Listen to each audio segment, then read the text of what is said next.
Muy buenas tardes, buenos mediodías.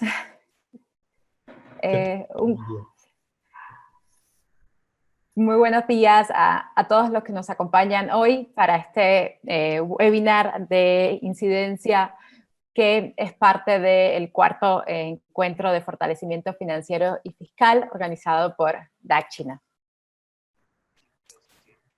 Espero que estén viendo la pantalla en el PowerPoint. Perfecto. Perfecto, ¿la pueden ver? Sí. Perfecto, entonces, bienvenidos a este webinar que tiene por objetivo reconocer la participación de la sociedad civil organizada en los ejercicios de incidencia para procurar un entorno normativo favorable para las causas sociales en México y que nos permita mirar las lecciones aprendidas y los pendientes de esta agenda como un llamado a la acción sostenida. Y para hacerlo, agradezco mucho el acompañamiento de Miguel de la Vega y Humberto Muñoz Grande. ¿Qué tal, Joana? Muy buenos días a todos. Hola, Humberto, ¿qué tal? Hola, Miguel, Joana, muchas gracias, buen día. Buen día. Me voy a permitir en un momento presentarlos muy brevemente. Creo que algunos de los que trabajamos en esto los conocen. Humberto, en el caso de Miguel de la Vega, con una trayectoria amplísima como consultor en temas de organizaciones de la sociedad civil, estudioso del entorno normativo y coordinador del colectivo Unidos, un colectivo que agrupa organizaciones civiles, académicos, activistas, para promocionar un entorno normativo favorable para el desarrollo de la sociedad civil organizada. Y en el caso de Humberto, pues Humberto también con una trayectoria muy grande en términos de sociedad civil. Humberto es el coordinador del doctorado en responsabilidad social de la Universidad de Anáhuac y es también coordinador del Centro de Evaluación de Políticas Públicas. Sus temas de investigación principales justamente van encaminados a la política pública y la evaluación de la política pública y la participación de la sociedad civil organizada en el ciclo de la política pública. Entonces, creo que teníamos por ahí, a través de la plataforma de Zoom, una pequeña encuesta para ponernos como un check-in de cómo están los participantes. No sé si me puedan ayudar en la parte técnica. Por ahí, ¿cómo se sienten ustedes respecto a los procesos de incidencia? ¿Qué tan vinculados han estado ustedes desde sus organizaciones con lo que ha estado pasando en términos de regulación del entorno normativo para la sociedad civil y distintos procesos que han involucrado a la sociedad civil, particularmente en los últimos 2 años? Si me apoyan rapidito, les debe estar saliendo un cuadrito con una pregunta donde deben identificar cuál ha sido la relación institucional que han mantenido respecto a los ejercicios de incidencia con la sociedad civil. Muchas gracias. Aprovecho este minutito en lo que responden para agradecer la asistencia técnica y la plataforma de Merced para la realización de este webinario en particular y del encuentro de fortalecimiento a sociedad civil en términos de financieros y fiscales.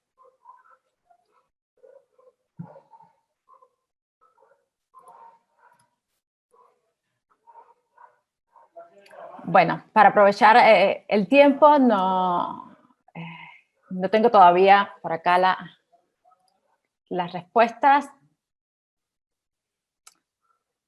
Sí, entiendo que sí, que va a estar disponible. Perfecto, ya la tengo. Pues la mayoría de las organizaciones nos comentan que han estado participando sin participar o no han estado tan activas en estos ejercicios de incidencia. Estamos hablando de que un 22% solamente dice que ha estado aislada, pero la mayoría de las organizaciones dicen que aunque se ha mantenido informada, no ha participado de manera activa en los ejercicios de incidencia. Entonces, con este punto de partida, con el punto de partida también del año en que hemos estado trabajando, este año 2020, un año muy peculiar para varias cosas, me gustaría empezar a conversar con los participantes, nuestros invitados hoy, Miguel y Humberto.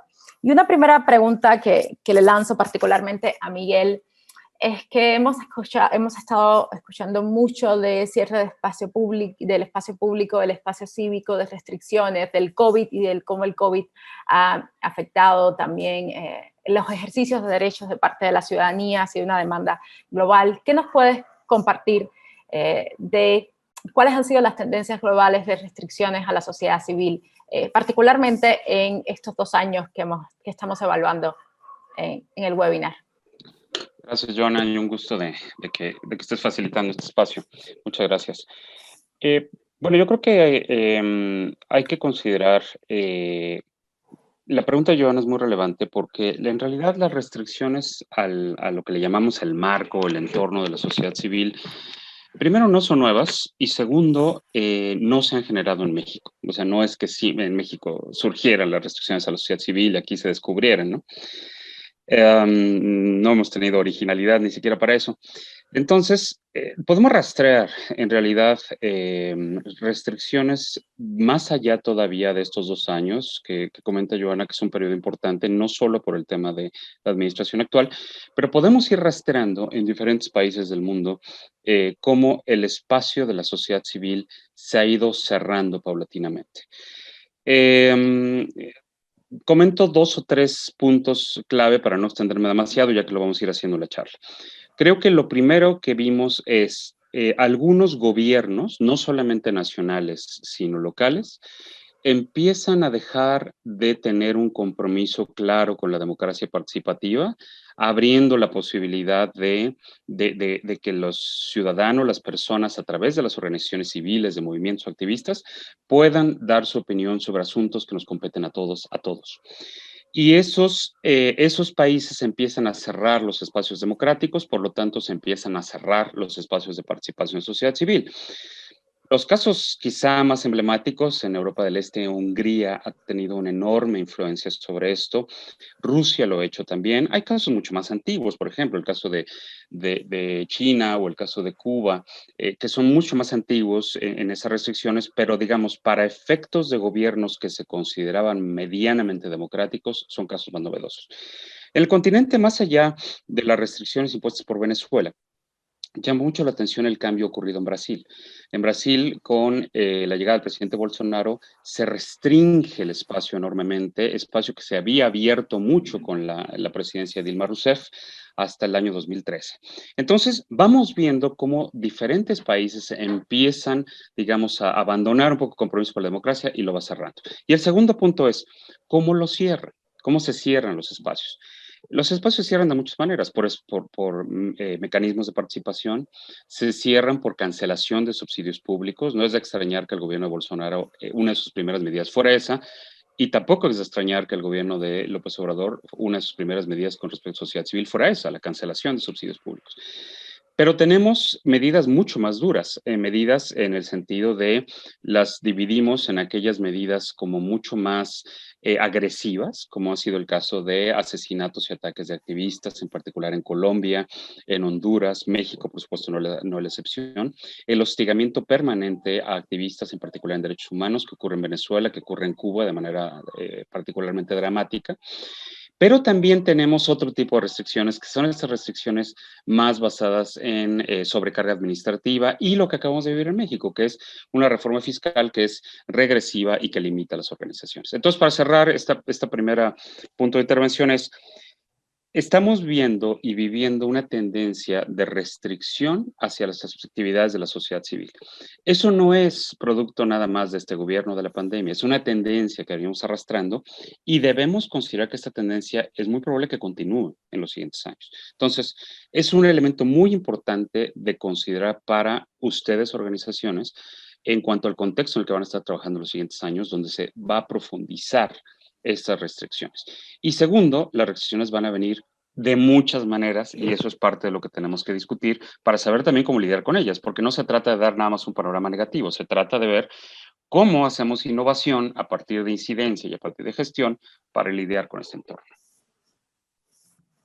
Muchísimas gracias, Miguel. Y siguiendo en este entorno internacional, global, que efectivamente no es algo que nos pasa solo en México, que es importante seguir y analizar, me gustaría preguntarte, Humberto, particularmente sobre la experiencia de la relación entre gobiernos y sociedad civil organizada en la región, en América Latina. Si pudieras apuntarnos algunos elementos que han estado caracterizando, o algunos modelos que hayan estado caracterizando esta relación. Sí, Joana, muchas gracias, con mucho gusto. Bueno, mira, la verdad es que partimos de que la relación gobierno-sociedad civil es naturalmente tensa. Esto quiere decir, no estamos esperando que todos nos llevemos bien y todos nos llevemos mal, etcétera. La naturaleza de una relación gobierno-sociedad civil es tensa en Latinoamérica, en todo el mundo. En este sentido, hay literatura que nos puede un poco clasificar cómo son esas relaciones. En nuestra opinión, en un punto muy particular mío, considero que hay relaciones que van desde la indiferencia hasta la rebeldía, atravesando por el corporativismo, en el caso mexicano lo entenderíamos como el clientelismo, pero atravesando también por el neocorporativismo, pero también se pueden dar relaciones de alianzas, también se pueden dar relaciones de contraloría, de conflicto, hasta llegar a la rebeldía. Es decir, la naturaleza de esta relación así es. Lo que sí no podemos, lo que sí tenemos que empezar a ver es que esas relaciones se dan, así como es diversas las organizaciones de la sociedad civil, estas relaciones se dan también en función del tipo de organizaciones de la sociedad civil y del régimen político en turno. Es decir, tendrás políticas ante un régimen quizás más conservador, tendrás grupos que no estarán de acuerdo con eso, lo mismo que en otros casos. Así es de que también tiene que ver no solo con insisto, con el tipo de gobierno y con el tipo de organización. Una IAP tendrá relaciones menos conflictivas quizás que una organización que haga Contraloría Ciudadana, por ejemplo, ¿no? Entonces, esta relación es normal, pero para ellos se establecen vínculos institucionales que permitan gestionar ese conflicto. Lo que nosotros observamos es que en general en Latinoamérica hay una página que yo invito a tu audiencia que lo pueda ver, que es monitor.civicus.org. Ahí pueden ver cómo está el mapa del espacio cívico en el mundo y nos sorprenderemos porque en el caso mexicano, la relación gobierno-sociedad civil, aparece el gobierno mexicano como represivo de la sociedad civil. Esa es la categoría en la que México está. Hay 5 categorías: la categoría de espacio cívico abierto, espacio cívico estrecho, espacio cívico obstruido, que es en la que se encuentra Brasil, por ejemplo, espacio cívico represivo, que es en la que se encuentra México, Nicaragua, Colombia, compartimos ahí también con Honduras esta calificación, y finalmente el espacio cívico cerrado. Nosotros nos ubicamos en el espacio cívico represivo y déjame decirte qué significa eso en términos de cívicus. Y el espacio cívico represivo significa que la relación gobierno-sociedad civil, en esta relación, las personas activistas y los miembros de la sociedad civil que critican a los titulares de poder corren el riesgo de vigilancia, acoso, intimidación, encarcelamiento, lesiones o muerte, cualquiera de ellas, o varias juntas, como es nuestro caso. Aunque existen algunas organizaciones de la sociedad civil, su labor de promoción se ve obstaculizada regularmente y se enfrentan a amenazas de desregistro y cierre de parte de las autoridades. Esto lo hemos visto en el caso ecuatoriano, en el caso nicaragüense, también en lo que ya nos refirió Miguel de la Vega sobre los temas en Brasil y las críticas de Bolsonaro, las ONGs, que incluso las acusó de haber quemado el Amazonas, ¿no? Entonces, bueno, la relación gobierno-sociedad civil en Latinoamérica es una relación delicada y sobre todo, lo más peligroso no es que sea una relación tensa, eso es natural.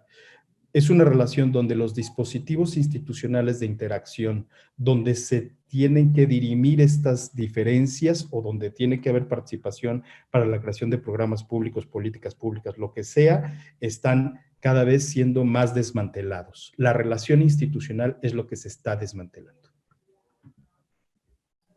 Muchísimas gracias, Humberto. Y rescato 2 ideas importantes que mencionaba y que pueden consultar, como decía Humberto, en el informe de Civicus sobre el estado de la sociedad civil también de este año, que fue demoledor en términos del porcentaje de países donde se consideraba que había un espacio cívico libre, ¿no? O que las organizaciones podían realizar con libertad su trabajo. Y lo segundo que nos muestra también ese monitor y que es particularmente relevante para la región es el tema transideológico de este tipo de medidas y ese tipo de restricciones, ¿no? Se ven tanto en gobiernos de derecha como en gobiernos que se reivindican de izquierdas, entonces estamos hablando de un fenómeno que es transideológico. Para seguir ahondando un poquito más en el tema, Miguel, me gustaría que específicamente ya nos adentráramos en el caso mexicano y que pudieras detallarnos algunas de estas tendencias aterrizadas en el caso mexicano, cómo las estamos viviendo o cómo las hemos estado viviendo en estos 2 últimos años, algunas de estas tendencias. Creo que las tendencias hay que considerar primero que no son nada más de hace 2 años. O sea, eso también es interesante conocer desde dónde vienen estas tendencias. Ya lo profundizará Humberto, pero cuando hablamos de marco de fomento en México, nunca ha habido un marco de fomento en México, con ningún partido político. O sea, esto no tiene un tinte, como tú muy bien dices, va más allá de tendencias ideológicas. La mayoría de las organizaciones les resultan incómodas a los regímenes en turno. Entonces, bueno, va más allá de 2 años. ¿Qué pasa? ¿Cuáles son los aspectos que están afectando en México, en particular las organizaciones, y que en mi opinión serán una tendencia hacia adelante? Primero, es muy probable que no volvamos a contar con subsidios públicos por un rato, o sea, mínimo lo que resta de esta administración, y no sabemos qué pasa en la siguiente, si esos subsidios públicos seguirán. Segundo, existe ya a raíz de la última reforma una de las alternativas que tenían o tienen todavía, porque las tienen, de sustentabilidad de las organizaciones es la autogeneración de recursos. Con las últimas medidas aprobadas, se limita para las donatarias autorizadas hasta un 50% de sus ingresos por la vía de venta de bienes o servicios no relacionados con el objeto social. Entonces, eso limita indudablemente la capacidad de una organización de autosustentarse, no la mata, pero sí la limita indudablemente y las sanciones son grotescas verdaderamente. Por otro lado, eso implica también una sobrecarga administrativa, ya que las organizaciones tienen que cumplir con obligaciones de transparencia, obligaciones de la ley antilavado, más las obligaciones fiscales. En otro ámbito, como muy bien comentaba Humberto, hemos visto un fenómeno que habíamos visto en algunas ocasiones anteriores, pero quizás no tan claro, que es la estigmatización de las organizaciones civiles y en algunos casos la criminalización. La estigmatización es cuando el presidente se refiere a las organizaciones y dice, no, bueno, es que todas son conservadoras. Eso es estigmatizar, eso es tachar a todas las organizaciones de un solo color, vamos. Pero peor aún es la criminalización. Y la criminalización ocurre cuando se acusa a algunas organizaciones de haber recibido, por ejemplo, fondos gubernamentales o en el caso de organizaciones ambientalistas que se oponen a los proyectos de esta administración, que las acusa de haber recibido fondos internacionales. Bueno, pues ninguna de las dos es ilegal, ¿eh? O sea, en el país sigue siendo absolutamente legal recibir fondos internacionales de fundaciones, muchas organizaciones lo hacen, es absolutamente legal, es un principio de la libertad de acceso al financiamiento a nivel internacional. Entonces, pareciera que se criminaliza a las organizaciones por el solo hecho de oponerse a las actividades presidenciales. Ahora, más allá de la figura presidencial, porque yo creo que sería un error ligar nada más la figura presidencial a esto, lo que es muy interesante es ver que estas tendencias están replicándose en otros lugares, como lo comentamos al inicio. Entonces, podríamos pensar más hacia adelante que algunas de las tendencias que pueden seguir existiendo van a ser esta presión para aquellas organizaciones que resulten particularmente incómodas a los diferentes gobiernos. Y cuando hablo de diferentes gobiernos, hablo también de gobiernos estatales que no están exentos y hasta gobiernos municipales. Entonces, para aquellos que estén trabajando en temas de derechos humanos, medio ambiente, etcétera, desaparecidos, migración, derechos LGTBI, grupos feministas, puede haber una presión por el lado de los fondos a donde se reciben y restricciones hacia la recepción de estos fondos. Uno pensará, bueno, ¿y el resto de las organizaciones que para lo mejor yo trabajo y tengo un asilo de adultos mayores? Eso la verdad no va a ser ningún obstáculo. Pues sí, pero desafortunadamente el rebote también están restringiéndolos. Los restringen en el momento en el cual ya no hay subsidios públicos, los restringen en el cual hay mucha mayor carga administrativa, más restricciones financieras. ¿Qué hacer? Y esto quisiera como dejarlo tal vez como una reflexión para la siguiente intervención. Vamos a tener que ir pensando en reformular los paradigmas de lo que entendemos como las opciones de sustentabilidad financiera de las organizaciones civiles. Segundo, vamos a tener que reformular un poco las maneras en las cuales estamos tratando de influir o construir incidencia en las decisiones públicas. Ante un gobierno que está completamente cerrado al diálogo, pues tenemos que explorar otras opciones. Y tercero, creo que tenemos que profundizar en la tendencia de articulación e inclusive que esas articulaciones e innovaciones nos lleven a otros campos completamente diferentes. Me parece, con esto termino la intervención, que el modelo de ser solamente organizaciones constituidas y donatarias autorizadas se está agotando. Y se está agotando porque el gobierno cada vez va a ser más difícil la vida para esas organizaciones, son cada vez más vulnerables. Entonces, esas organizaciones o las nuevas van a tener que buscar nuevas opciones, alternativas distintas para ser y hacer sociedad civil organizada. Y eso es algo que tenemos que estar discutiendo desde ya, para los siguientes por lo menos 10 años, ¿no?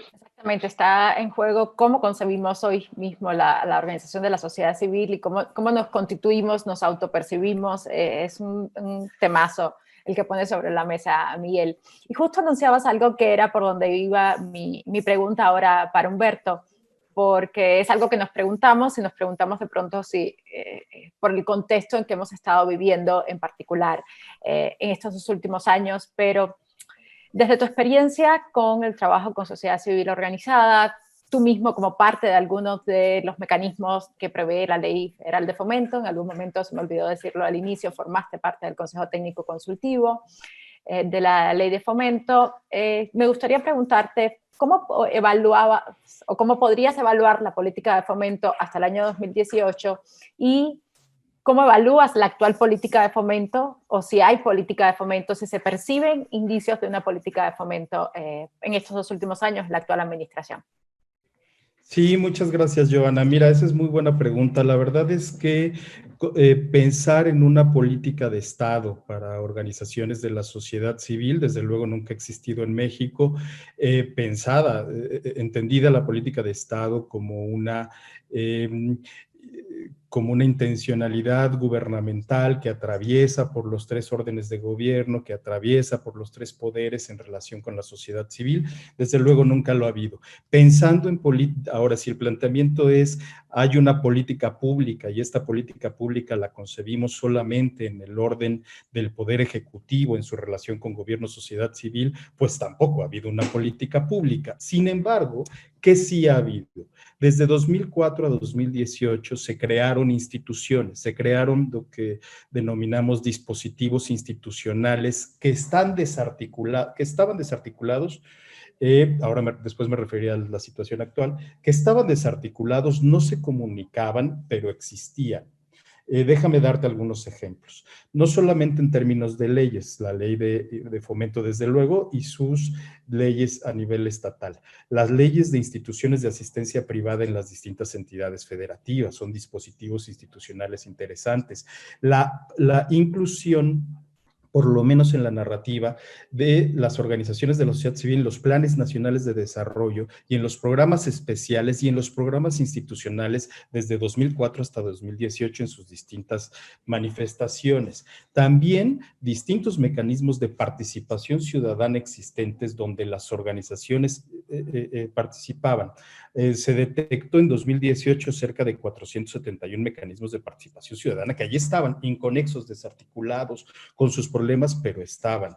En temas de sistemas de información, pues tenemos la cuenta satélite, tenemos el registro de donatarias autorizadas, el registro del Indesol, tenemos, en fin, hay dispositivos de información. De tal forma que cuando hablamos de política pública, lo que sí encontramos es que hay dispositivos institucionales, hubieron de 2004 a 2018.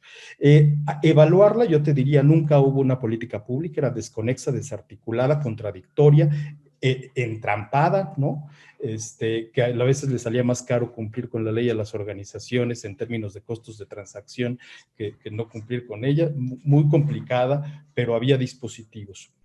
Esa sería mi valoración 2004-2018. Acciones de gobierno, nada más, ¿no? Digamos, y con dispositivos institucionales. La gran oportunidad en este gobierno era cómo generar con esos dispositivos existentes sin necesidad necesariamente de crear ninguno, articularlos, armonizarlos y darles rumbo. Lo que hoy vemos es que la evaluación de esta política, de lo que hoy tenemos como acciones, es el desmantelamiento de varios de estos dispositivos en el actual gobierno del presidente López Obrador. Y ahí, bueno, pues desde luego comentaba Miguel de la Vega que la figura presidencial, pues no podemos echar todos los temas, pero sin embargo, cuando la figura presidencial y cuando tienes un gobierno de un solo hombre, pues creo que sí hay un peso muy fuerte en esta disposición. Por ejemplo, yo te diría, en el actual gobierno tenemos distintos mecanismos a través de los cuales tú puedes limitar y restringir o ver una relación represiva, como lo que nos pone Cívicus. Yo te diría, hay procesos de burocratización. Esto quiere decir, preguntémonos, busquen dónde están los mecanismos de participación ciudadana, ese sondeo, dónde están, cómo están participando. Eso, por lo menos en términos de información pública, no existe. El exceso de regulación es otro proceso de burocratización en esta relación. Otra es la omisión. Todos hemos sido testigos de la omisión de las organizaciones de la sociedad civil en el Plan Nacional de Desarrollo, en los programas sectoriales, pues en los pocos que han salido, porque también hubo un incumplimiento por parte del gobierno federal, en tanto no todos los programas sectoriales se publicaron, en donde la ausencia de las organizaciones de la sociedad civil es evidente. La amenaza mediática por parte de la figura presidencial que cambia o que trata de cambiar la percepción de las organizaciones de la sociedad civil y los ciudadanos, pero también el desmantelamiento de varias instituciones. No solamente no solamente es un tema de fondos, de dinero. Yo te diría que ese es un problema grandísimo, pero no es el mayor de nuestros problemas. Tú puedes ver hoy un Indesol minimizado que prácticamente se está gestionando para su desaparición. Eso es terrible porque era una institución emblemática de las organizaciones y quienes hoy lo dirigen, pues la verdad es que gestionan su desaparición. No hay otra forma de decirlo más clara.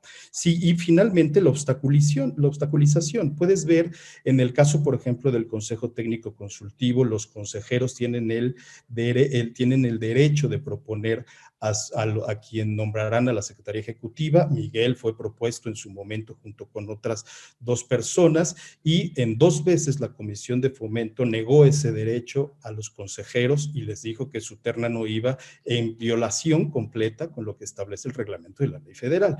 Yo te diría, hoy lo que tenemos es un desmantelamiento institucional. Ojalá tuviéramos, por lo menos, continuáramos con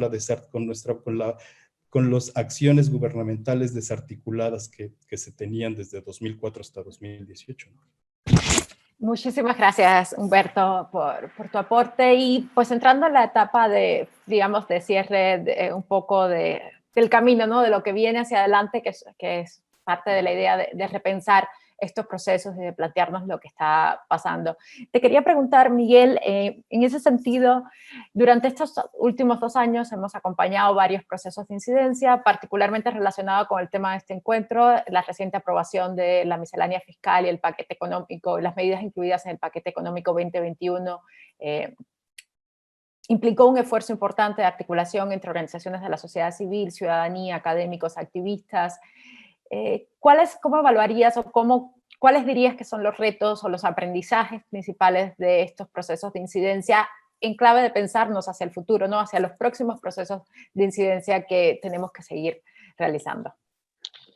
Mira, creo que hay que considerar que la construcción de los marcos adecuados o los entornos adecuados para la sociedad civil, en primer lugar, es un ejercicio permanente. No es algo que ocurre cuando viene una reforma fiscal y entonces ahí activamos todo, ¿no? En realidad es un ejercicio permanente, en donde hay muchos más actores involucrados de los que vemos. Por lo tanto, creo que el primer criterio de hacia dónde va todo esto es considerar que estos ejercicios de construcción son ejercicios colectivos. No hay ninguna organización que pueda abrogarse el ser como la bandera de la sociedad civil, porque en realidad lo que nos enriquece es la suma de experiencias, de visiones y de propuestas. ¿cómo de alguna manera vislumbramos lo que pueda permanecer y lo que pueda cambiar? Va a permanecer seguramente esta capacidad de la sociedad civil de hacer análisis, diagnósticos rápidos de la situación, de poder enterarse. Sabemos muy bien en este momento en dónde está el marco, cuáles son sus falencias y tenemos un cierto consenso entre varias redes, colectivos y organizaciones de por dónde podrían venir las mejoras. Eso va a permanecer y creo que se ha estudiado bastante. Humberto lo hizo bastante, de manera muy clara en su libro del entrampado a la sociedad civil. Carlos Chávez Becker y Pablo Ulloa lo hicieron muy bien a través del Instituto Belisario Domínguez, también con el análisis de sociedad civil. En fin, hay una gran serie de estudios. Creo que donde tenemos que profundizar, a lo mejor, yo veo dos puntos quizá un poco más frágiles. Uno es el hecho de la articulación. El hecho de al ser estos procesos largos, permanentes y con múltiple participación, tenemos que buscar una mejor articulación. Y esa articulación pasa por mejorar los diálogos y articulación entre las redes líderes que están trabajando en estos procesos, pero también con organizaciones que buscan participar en la construcción, porque también recordemos que la construcción de los marcos no es nada más con el tema federal, la construcción de los marcos también se da a niveles locales. Y ahí hemos tenido magníficos ejemplos de articulación estatal, por ejemplo, el caso de la red Espiral en Jalisco ha sido muy bueno, los esfuerzos impulsados bajo el liderazgo de Consejo Cívico Nuevo León, Baja California, Chihuahua, etcétera. O sea, vamos viendo redes estatales que van construyendo marcos estatales que son sumamente relevantes. Entonces, creo que articulación es un segundo punto muy fuerte. Y quizá el tercero sea uno para el cual no tengo respuesta, creo que no la tenemos completamente por el sector, aunque hay muy buenas iniciativas, y ha sido la falta de capacidades o la falta de priorización en cuanto a comunicar lo que el sector es, lo que el sector necesita y lo que el sector aporta. La sociedad civil organizada aporta en términos sociales, en términos económicos, en términos de empleo, en términos de innovación. O sea, realmente es una parte sumamente relevante de todo el conjunto de la sociedad en todos los países. En el caso particular de México es muy relevante. Entonces, pero aún así, seguimos viendo una desconfianza ciudadana, ya no digamos la desconfianza gubernamental, una desconfianza ciudadana. Y mucho ha pasado porque la propia sociedad civil no ha podido resolver ese tema de cómo comunicarlo bien. Hemos visto algunas iniciativas muy buenas, muy bienvenidas. El caso de CENCOS, que ha sido una organización líder en la temática, artículo 19, Alternativas y Capacidades, lo hizo también. Entonces ha habido, pero creo que nos hace falta priorizar tanto la comunicación como los procesos de incidencia. Y por último, me parece que tenemos que construir una sociedad civil que sea menos vulnerable para el tema de incidencia. Cuando se da, y a eso me refería un poco con las innovaciones, y te doy un solo ejemplo. Cuando se da, por ejemplo, los casos de organizaciones que tratan de incidir en el tema que sea, porque en realidad hemos visto acoso a organizaciones hasta por temas que pareciera que no fueran tan polémicos. Recordarás por ahí, Joana, el caso en la administración del presidente Peña Nieto cuando se hizo el espionaje telefónico, aquel contra el poder del consumidor por la campaña en el impuesto al refresco y a la comida chatarra. ¿Qué pasa en esos casos? Pasa en esos casos, y en particular en las donatarias o las organizaciones muy institucionalizadas, que resultan muy vulnerables a cierto tipo de medidas en contra de la incidencia. ¿Cuáles son esas medidas? Bueno, pues medidas como de terrorismo fiscal. El hecho de que tú hagas, y hay varios casos al respecto en los medios, que tú hagas de pronto una campaña para incidir sobre algún tema que incomode a algún gobierno o algún funcionario, y de pronto misteriosamente te aparece por ahí una auditoría o una cancelación de tu autorización como donataria. Tenemos casos donde inclusive se ataca públicamente a alguna organización. Y en ese sentido, yo quisiera que volteáramos a ver hacia el futuro en lo que está ocurriendo en otros países. Y me parece que un país del cual tenemos que aprender mucho es de Nicaragua. Nicaragua está viviendo una de las peores olas de restricción a la sociedad civil y la libertad ciudadana desde hace muchos años. En el 2018, a raíz de las finales de 2018, a raíz de recordaremos, de las manifestaciones que se hacen fuertes en el país en contra del gobierno, el gobierno reacciona cancelando cancelando la figura legal, disolviendo jurídicamente a 9 organizaciones de derechos humanos. Eso ocurre ahí ese año. Este año tienen otra innovación que es mucho más práctica.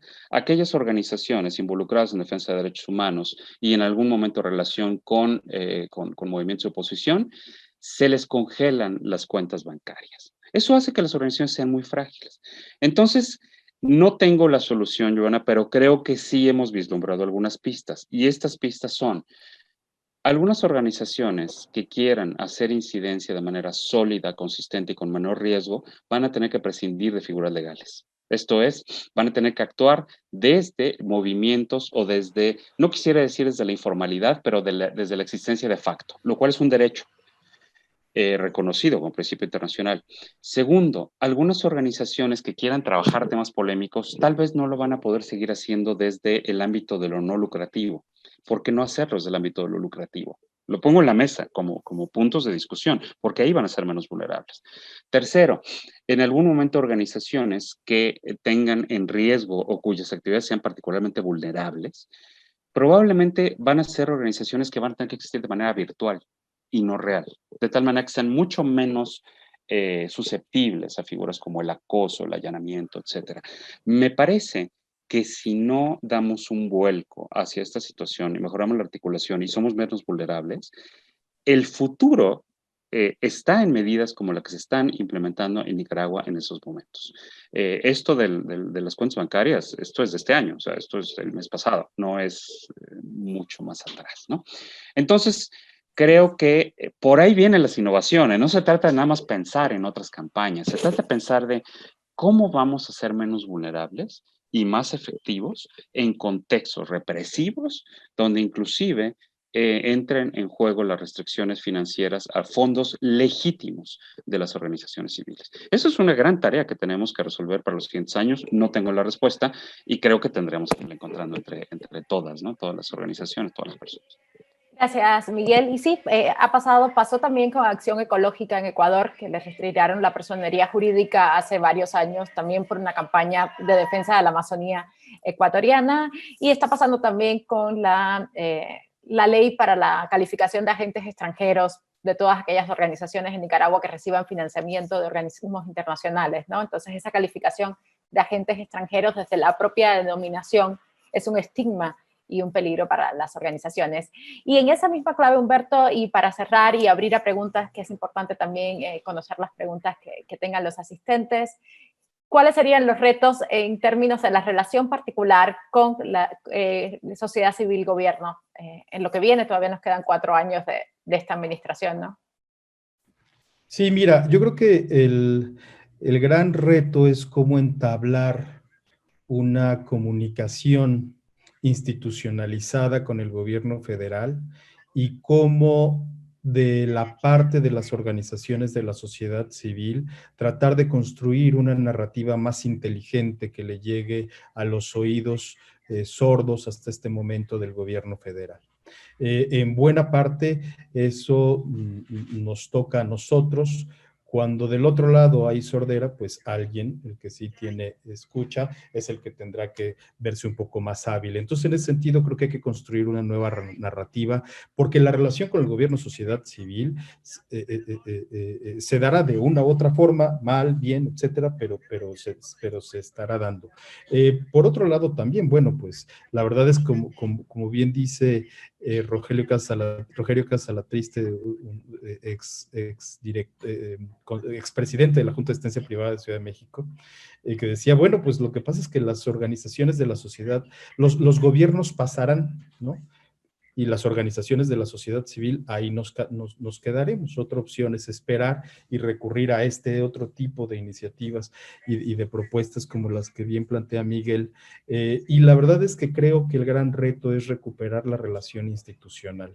Hoy no tenemos una relación institucional, hoy hay una relación discrecional y ese es el reto, en mi opinión, más importante. Y también un reto, ya lo comentabas al principio, ¿qué supone esto para las organizaciones de la sociedad civil en cuanto a su definición? Creo que efectivamente asistimos a una nueva configuración de organizaciones de la sociedad civil que ahora empiezan a tener otros pies, no esto que en algunos se llaman cuarto sector, que en realidad yo creo que es el mismo sector, solamente que con su pata más en el mercado que en el Estado, pero estas nuevas configuraciones y que son configuraciones de innovación social muy interesantes, ¿no? Que terminan, incluso aquí creo que para muchas está siendo una vía muchísimo para un tipo de organizaciones, sobre todo las que proveen y producen y distribuyen bienes y servicios públicos, pues bienes y servicios asistenciales. Creo que esta puede ser una buena salida en cuanto a los temas financieros, irse más por organizaciones de innovación social, de emprendimiento. Sin embargo, habrá otras como las organizaciones de derechos humanos, las de Contraloría Social, etcétera, que son, como bien ya comentó Miguel, las que se verán más perjudicadas en su relación y efectivamente, pues la salida es muy triste, pero creo que efectivamente el planteamiento que hace Miguel es muy ilustra muy bien esta realidad, ¿no? Muchísimas gracias a ambos, Miguel, Humberto, y pues abrimos el espacio para que nos puedan hacer llegar preguntas, inquietudes. Aprovecha, solo les pediría que fueran muy breves las preguntas para poder aprovechar estos minutitos que nos quedan. Gracias, Joana. Por acá yo les voy a estar compartiendo las preguntas que están en el chat. La primera dice, hablando de comunicación institucionalizada con el gobierno federal, ¿qué papel está jugando el Consejo Técnico Consultivo? ¿Está cooptado? ¿Es un buen espacio de incidencia? ¿Quién de los dos facilitadores nos puede contestar esta pregunta? Humberto, yo creo. Miguel, adelante. Humberto, ¿tú quieres comentar eso? Sí, sí, claro. Miren, yo creo que esta es muy buena pregunta. Este es un espacio institucionalizado, es un espacio de las organizaciones de la sociedad civil y es un espacio que no se puede perder. Requiere, sí, refuerzos, pero sin duda ustedes también pueden observar que recientemente hay una página de internet del Consejo Técnico Consultivo y las y los consejeros ya han hecho pronunciamientos sobre las disposiciones del gobierno federal. Entonces creo que vale la pena echarle un ojo. Me parece que en general se está haciendo un buen trabajo desde las y los consejeros. Sin embargo, aquí hay un tema de diseño del propio consejo. El consejo es un consejo consultivo. Esto supone que yo te gobierno, considero y opino que esto está mal, esto está bien, etcétera, y el gobierno decide si hace caso o no hace caso. El Consejo Técnico Consultivo en su diseño requiere de más dientes y más representatividad de las organizaciones de la sociedad civil y sí amerita un rediseño. No obstante, creo que lo que están haciendo es un trabajo digno en donde se revela lo que el gobierno está haciendo. Me parece que es un buen espacio y al contrario, yo diría, es un espacio donde todos deberíamos de estar participando. Se requiere de ese espacio que se fortalezca y se va a fortalecer en la medida que la sociedad civil participe. Gracias. La siguiente pregunta dice, ¿qué acciones podemos realizar dentro de nuestras organizaciones para ser lo menos vulnerables posibles ante las acciones represivas del gobierno? Bueno, yo quería comentar brevísimo comercial. Acabo de poner ahí en el chat que algunas reflexiones pueden encontrar en la página de Unidos, que ahí está, que es el colectivo que hemos trabajado algunos temas de incidencia, ahí vienen varias publicaciones, y está otro texto que aquí puse, que acabo de poner. Ahora, con respecto a la pregunta, yo creo que las innovaciones van en cuanto a reflexionar, primero, no hay una receta para esa vulnerabilidad. Yo creo que cada organización tiene que realizar un autodiagnóstico de cuáles son aquellos aspectos que la colocan en una mayor vulnerabilidad. Y no necesariamente ante ataques gubernamentales. La mayoría lo va a hacer ante los efectos que pueden tener, ya sea por políticas gubernamentales o por el contexto. Y claramente el contexto de la pandemia es un contexto de análisis. Entonces, ¿cuáles son, creo que algunos temas que tendrían que ser un análisis para la innovación? Su capacidad de sustentabilidad financiera, indudablemente, en cuanto a qué tan diversificadas están sus fuentes de ingresos, no qué tanto tienen muchos donantes o pocos, sino qué tan diversificadas están las fuentes de ingresos. Segundo, su capacidad de incidencia. Y ahí quisiera referirme a otra pregunta que estaba ahí, que habían comentado de qué podemos hacer para incidir o cómo organizamos para incidir. La organización es colectiva y tiene que ser colectiva. Y así lo han demostrado otros esfuerzos muy sólidos, como ha sido el movimiento feminista a principios de este año. Son movimientos colectivos. Entonces, pues invitarlos a sumarse a redes, a movimientos, a colectivos, no solamente para el tema de derechos de las organizaciones, sino para sus propios temas de interés. Hay redes para los temas de infancia, redes para los temas de migración, derechos humanos, etcétera. Entonces, meterse e impulsar que se realicen acciones de incidencia.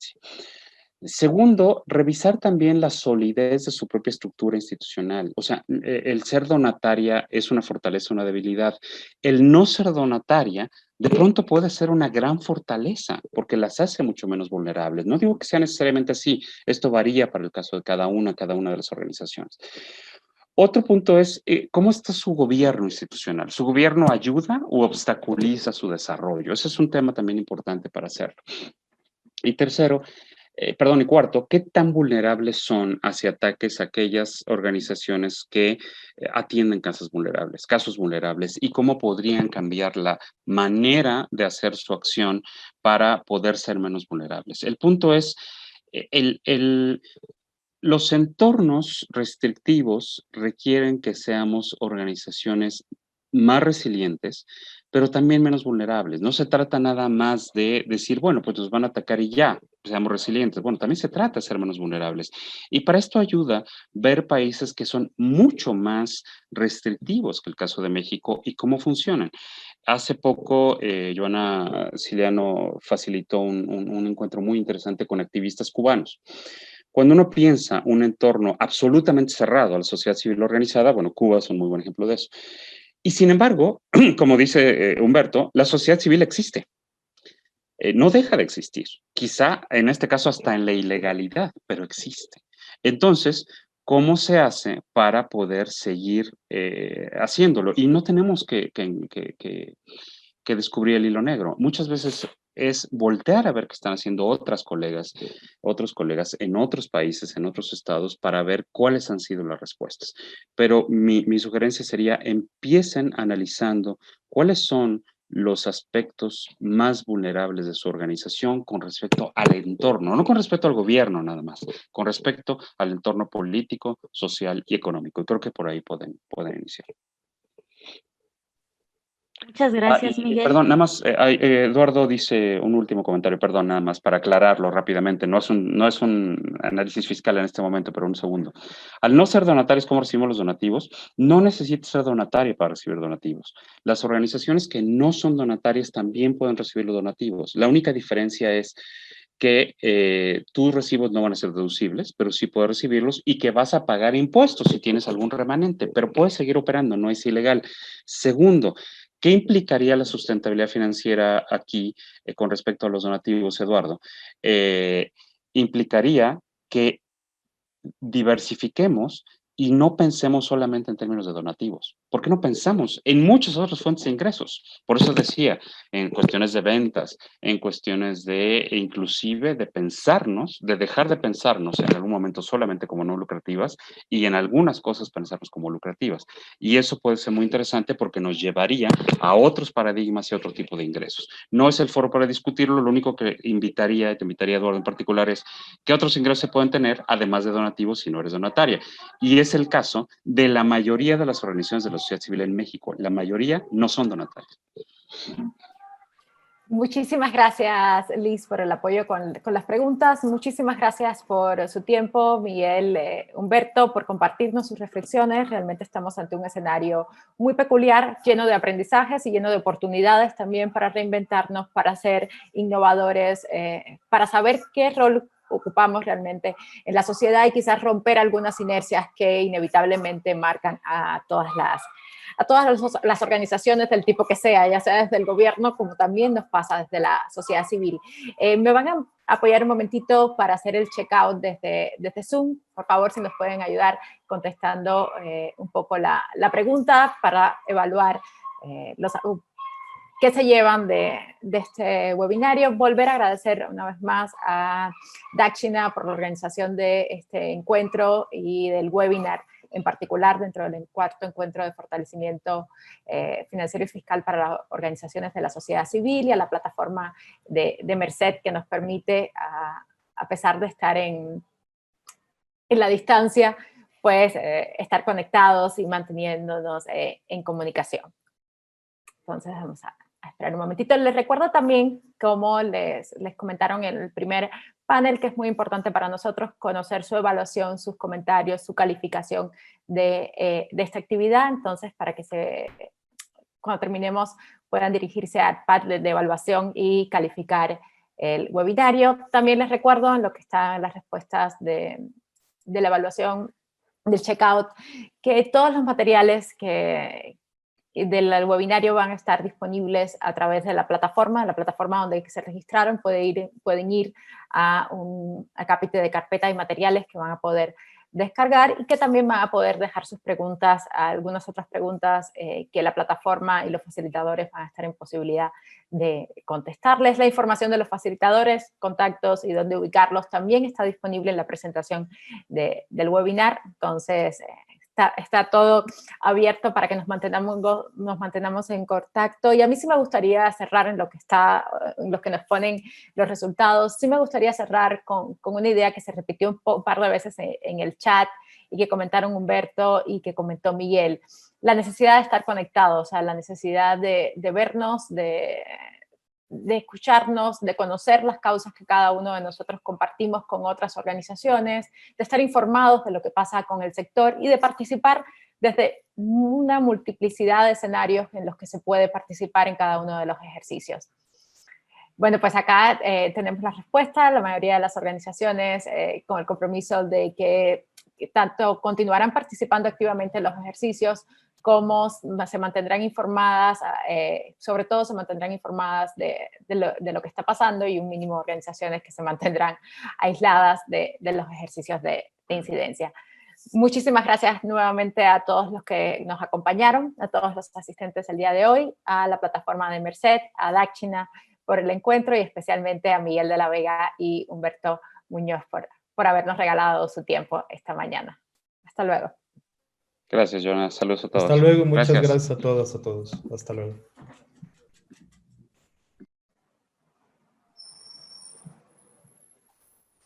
Muchas gracias. Pues unos minutitos nuevamente en lo que recibimos a los próximos facilitadores del webinar, ya el último del día. Así que recarguen nuevamente, refilen sus bebidas para irnos ya a la última parte del encuentro. Gracias.